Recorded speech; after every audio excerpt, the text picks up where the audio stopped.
In May, I defended my championship title WBO by knockout, and in the fall, I beat the world champion IBF. I have 2 championship titles and I am the most active middleweight champion. Alhamdulillah 2023. Next year, I will have another championship title. Inshallah. Yan po ang post kamakailan ni Janibek Halim Khanouli. At mukhang medyo tumaas nga po ang tsansa ngayon na makakuha ng big fight nitong si Janibek, mga amigos. Alam naman ng mga sumusubaybay sa boxing na one of the most avoided fighters in the business itong si Janibek. From Demetrius Andrade to Jaime Munguia, even Jermall Charlo before. Ilan yan sa mga ayaw lumaban kay Janibek. Pero may valid reason naman ng iba dahil sabi nga high risk low reward si Janibek.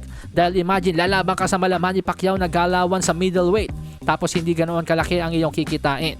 Pero nagbago na po ang ihip ng hangin sa ngayon, mga amigos, dahil isa ng unified world champion si Janibek Halim Khanouli. Hawak niya ang WBO at IBF belt sa middleweight division. Sa latest interview nga po kay WBC World Middleweight Champion Jermall Charlo matapos ang kanyang 10-round unanimous decision victory over Jose Benavides Jr. kahapon.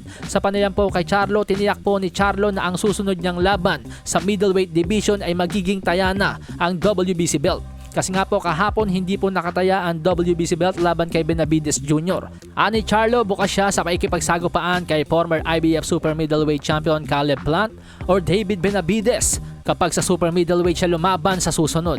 Pero kung mananatili daw po siya sa middleweight division, posibleng idepensa niya sa kanyang mandatory challenger ang kanyang WBC belt kay Carlos Adames o kaya naman makipag-unification kay Janibek Halim Khanouli. I'll fight the Janibek and I'll fight the mandatory, what's his name, Carlos Adames, and I have to fight Janibek to become undisputed, unify the division. At magandang balita yon, mga amigos, para sa ating mga boxing fans dahil ang mga talented fighters like Janibek Halim Khanouli ay dapat lang mabigyan ng chance to showcase their talent sa mga mas mataas na entablado. Pero ang tanong po, mga amigos, gaano nga ba talaga kalaki ang tsansa na talagang lumaban itong si Jermall Charlo kay Janibek Halim Khanouli? Well, sa aking opinion po, mga amigos, kung pagbabasehan po yung inilaro ni Charlo kahapon kontra kay Benavides Jr., hindi pa po siya ready sa super middleweight sa aking opinion. Hindi po yun yung version ng Jermall Charlo na tatalo kay David Benavides o kahit kay Caleb Plant. Ang pinakamagandang gagawin po ni Jermall Charlo sa aking opinion po, mga amigos, ay manatili at kunin ang dating timbang. Manalo ng impresibong panalo sa middleweight bago tuluyang pumunta ng super middleweight.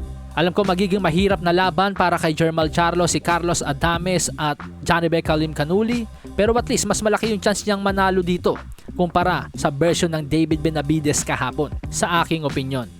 Kaya sa akin ko to, mga amigos, hindi pa isasagupa si Jermall Charlo ng kanyang kampo kay David Benavides dahil nga po sa impresibong panalo nito kahapon. At kapag nangyari yon, malaki po ang tsansa na mas piliin ni Jermall Charlo si Janibek Halim Khanouli kesa kay Carlos Adames. Malasahin ang baraha, patunayan mo sa'kin ha. Sino man ang mabunot na kalaban, di ka tatakbo ha. Sa bayan ko, sa bayan, papalag ako para